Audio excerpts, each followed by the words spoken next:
Welcome to the bold analysis, ladies and gentlemen. The bipartisan talks report is out, and I took better part of last night to go through that report. And of course, in this podcast, I want us to listen to what Uhuru Kenyatta believes Azimio la Umoja should do in respect to that report. And what I actually decided to do this morning is just to know what is the agenda that is being sent around bipartisan talks. That agenda is suspect. I am holding two newspapers. Let me show you the first one. This is the newspaper by Nation, today, Monday. The Nation is running a headline, Talks Report Splits Azimio. This is what Nation is saying, that the talks report is splitting Azimio. And to understand the real agenda, you can even get the Standard. The Standard is saying dialogue report clash. These two newspapers are speaking about one thing, that bipartisan talks report is splitting Azimio la Umoja right in the middle. And of course, the details of the talks. At the meeting, he expressed strong disapproval of the talks, preferring that Ruto be put under intense pressure. But it was not clear what he wanted the pressure to achieve. Nation has also established that the former president, who chairs the coalition's top decision-making organ, the Azimio Council, last Friday convened another meeting and argued that Azimio should walk out of the talks over the two issues, cost of living and reconstitution of IBC. Now, yesterday, a member of the Azimio team in the talks also disclosed how Mr. Kenyatta's strong stand on the matter left others with unanswered questions. That is it. No comma, no full stop. And I fully support, and I've been saying this, not that I'm saying now, that the bipartisan talks should narrow and remain narrowed down to one thing, the cost of living. Maybe I don't even agree with that IBC. Leave even that IBC kidogo. Let's pick the cost of living. And in this podcast, I'm going to justify why I support that position by former President Uhuru Kenyatta. Yesterday, just before a day after that report was released on Saturday night, William Ruto attended a church service in Kahawa. And I want you to listen to how he was trivial about that. You know, he's saying there is a tone, there's something he's telling the public that probably what those people are saying or what has been proposed there are things that has already been implemented, and so the committee maybe was not doing even the right thing, or the committee, that report is not helping the situation. But I know for quite a number of us, some of us did not understand, or rather not privy to what was largely discussed there. I've tried to narrow down to some proposals. One of them was the creation of the office of the leader of opposition with 2 deputies, and probably that should be domiciled in parliament.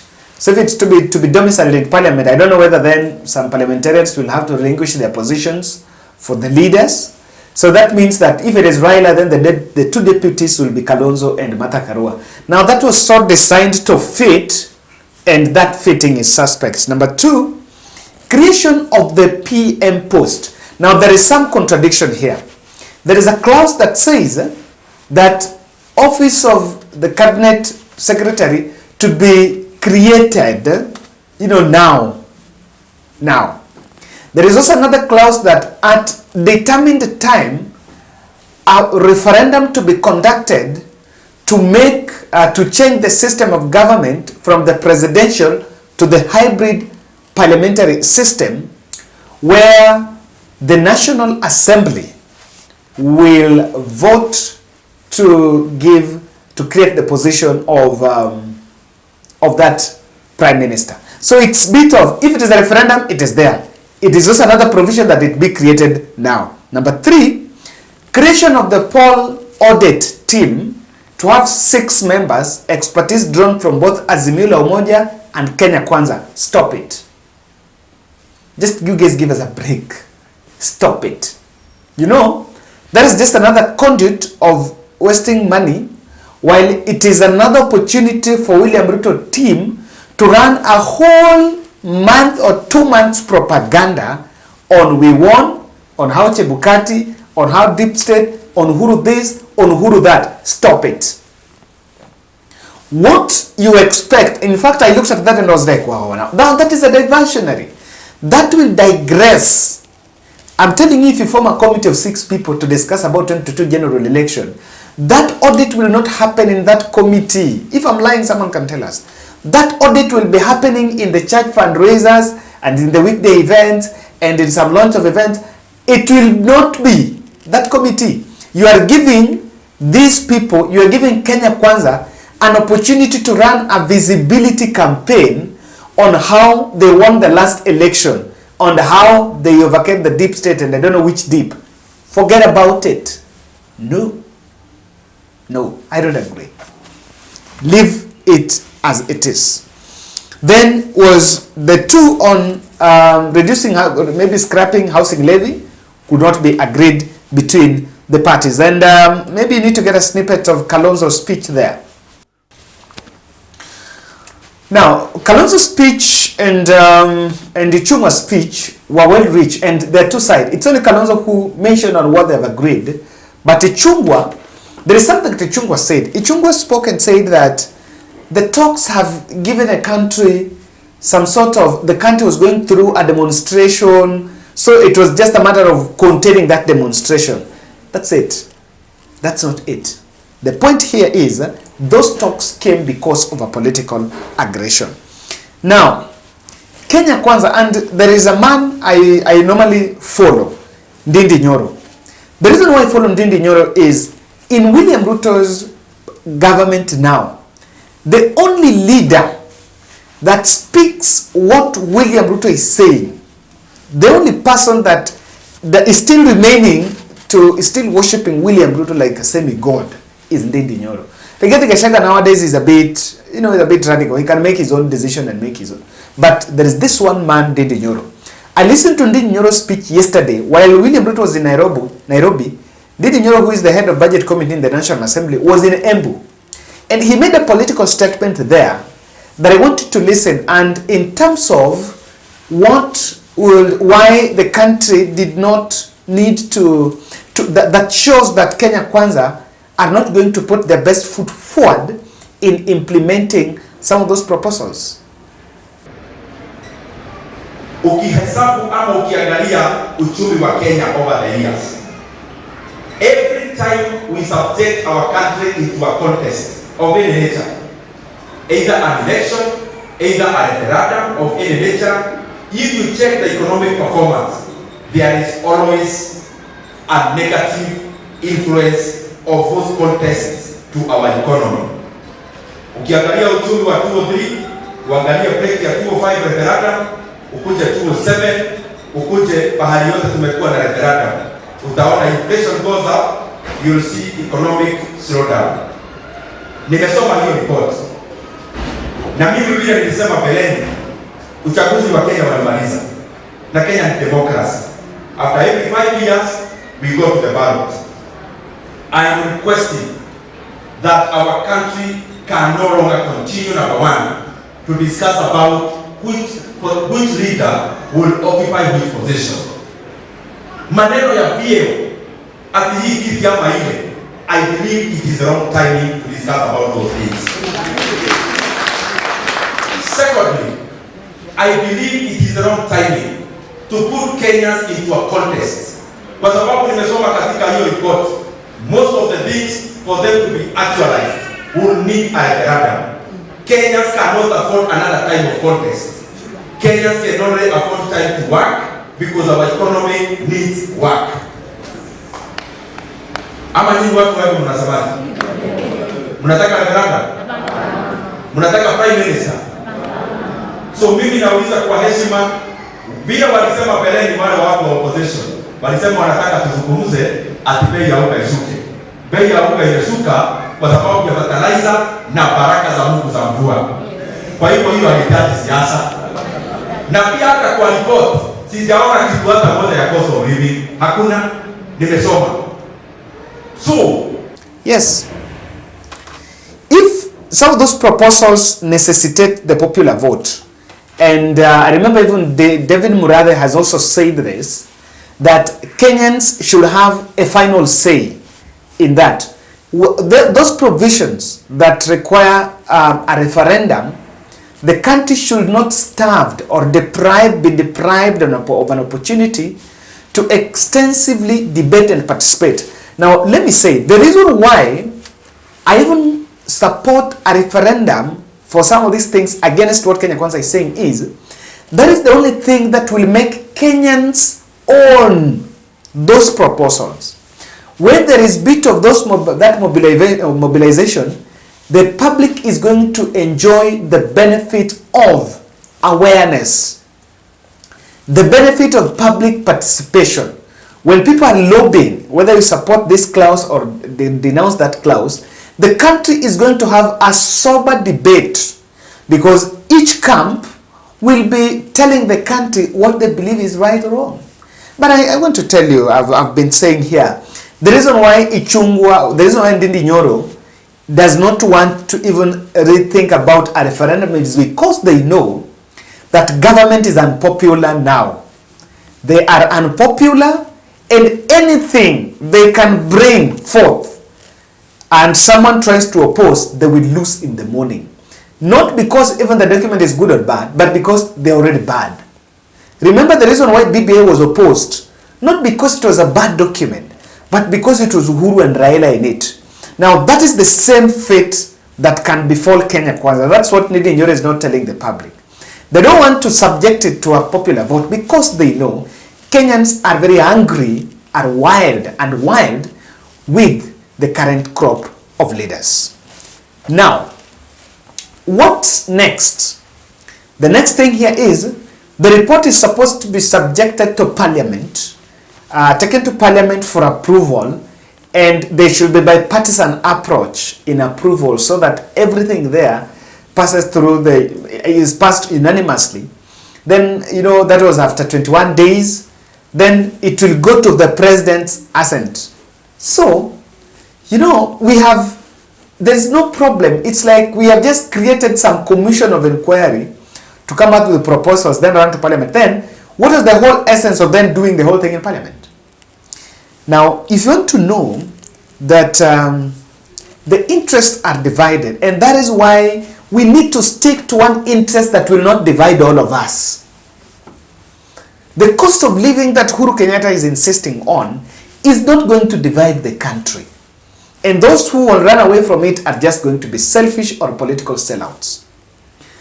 Immediately it's tabled, we are opening a discussion for different interests then to be pushed. Gathoni Mushomba is saying, without no one man, one shall, one vote, we have done nothing. That's it. Any discussion or any deliberation on the table, kama ni hiyo National Dialogue Committee ambayo inaongewa na kina Ishongwa na Kalonzo Musyoka, debate yetu ni one man, one challenge, one vote. Nikaambiwa ni nyamaze. Mwaka imeisha. Tumegawa basare round ya kwanza. Sasa tunagojea round ya pili. Ni haki mimi ni nyamaze mkiteseka. Mutaseke. Nikedroiga. Hiyo ripoti Ishongwa anataka kuleta kule bunge. Hiyo ripoti ambayo ametengeneza wakiwa na kina Kalonzo Musyoka, kama haitakuwa na maneno ya one man, one shilling, one vote, wa Mushomba anaomba ruhusa kutoka kwenu. Niangushe asubuhi na mapema. Bisa. Asubuhi na? Wangapi wangetaka niangushe kama haina hiyo? Onyesha hawa watu wa TV waende waseme, "Si mimi nimesema, ni nyinyi mmesema." Mmenipatia ruhusa? Kama haina our interest is one man, one shilling. Na mjue maneno ya one shilling, one vote sio maneno ya basari peke yake. Nikigawia pesa ya barabara nitapewa equivalent of my population. Teti ya kamosere na boso cia relief ndereheagwo kũringana na ũingĩ wa andũ aitũ. Tondũ gũtirĩ kĩhoto Lamu ndagĩka ĩno kwĩna floods. Mũcere ũrĩa heagwo gũkũ ndĩrendwo gũtirĩ wambe ũtwarwo Lamu. Tondũ nĩ yes. Kwa hivyo naomba nguvu yenu mutani support. Nimũkũnyitĩrĩra. Nyonia ina kĩwendo nimũkũnyitĩrĩra. Ngai amũrathime asanteni sana. Listen to what she's saying. And that is what I'm saying, that if we narrow down, if there's a new team narrows down to one, and what's the cost? As in, how do you even insist on, when people went to the street and the demonstration was largely on the cost of living? And I want to believe that should be it. Now, why Azimio must remain firm on the cost of living crusade? I want to tell you the reason. Number one, these opposition positions that allegedly have been entrenched or that have been created is going to be, Kenya Kwanza is going to pick that one aspect and use it as a counter narrative on Azimio la Umoja. And Azimio will be very toothless. Azimio will be very toothless when it comes to criticizing Kenya Kwanza. And with that, it will slow down their political machinations, machineries. What I want to explain this way. We are creating the three offices, the leader of opposition and the two deputies. Do you know that to date, political parties are still struggling because government has declined to give the political parties fund? That disbursement has delayed. So who tells you that if you're in that office, an office that has been created, and you're also being told that you're not supposed to receive donor funding, you're supposed to depend exclusively, if that office is going to be funded by taxpayers' money, then it should not be viable for any donor funding. Then who tells you that that office will be bolstered? You know, you should not create, this should not be it, because you'll be fattened for slaughter, given some huge cost and given an office and told, you know what, have the best and give alternative. Then some 1 or 2 months elections, when you try to agitate more, security withdrawn. Even with that entitlement. And that is why, or even if not withdrawn, someone rushes back to parliament, sponsors some motion to oppose creation of those offices, and before that, security withdrawn, and you're going still to be, it's just going to be still the circle. If Azimio wants, instead of getting these offices, rushing to grab these offices, ask the president just to disburse the political parties fund and let the political parties regain their strength. Unlike now, when they're now coming under intense attack. Those positions will be what Kimani Chungwa, Dedenyoro, and every politician in Kenya Kwanza will use. Whenever someone will even raise a scandal, I want to tell you, even if you want to complain about the cost of fuel, you will be reminded of an office that has been created. So, that is one of the reasons. Number two, the masses are already disgruntled and just needs a voice. The masses are disgruntled. They just need someone to speak on behalf of us. I have a very good friend, my very good friend runs Boda, just around Embakasi. So I met Alinibeba. Then we had a chit chat about the cost of fuel, and it was a Kikuyu. He was telling me that now Baba ameshawamulika, sasa they will have to. So unajua walisema wanapunguza because Baba wamemulika. Now it's true. One of the reasons why Ruto is getting urgency to address the issue of fuel is what the Azimio team have been doing. What exactly specifically Raila Odinga has been doing, exposing the Kenya Kwanza administration. Now, you will not have the guts to expose and criticize William Ruto, because you will lose the masses. Masses will be told, that man should not tell you about anything. He's complaining, but the kind of money, he went to demonstration for him to be created an office, and that office is taking taxpayers' money. You will get that. Number three, there is something that can shake this administration, and I want to tell you for sure. If things remain as they are, or they don't become better as promised, they can still remain as they are, or they can be improved but not become better as promised, then the country will slowly or will gradually understand the clamor for change of regime, and that can sweep across the country. Any other discussion is a political tool for Kenya Kwanza. You listen to who? Keter. Keter has been saying there is no petrol station for Aluo, Aluya, Akalenjin, Agiriama, Amijikando, and no for Akuria. There is no petrol station for fuel for opposition and fuel for those in government. When things are bad, things are bad. And of course, there is some grabbing culture going on. Number 3, Ruto is politicking. Don't play his trap. His trap is to play politics. The politics of, I need to find politicians that defect from Azimio to Kenya Kwanza. We are working together. The politics of going to weaken the Jubilee Party. The politics of going to weaken ODM Party.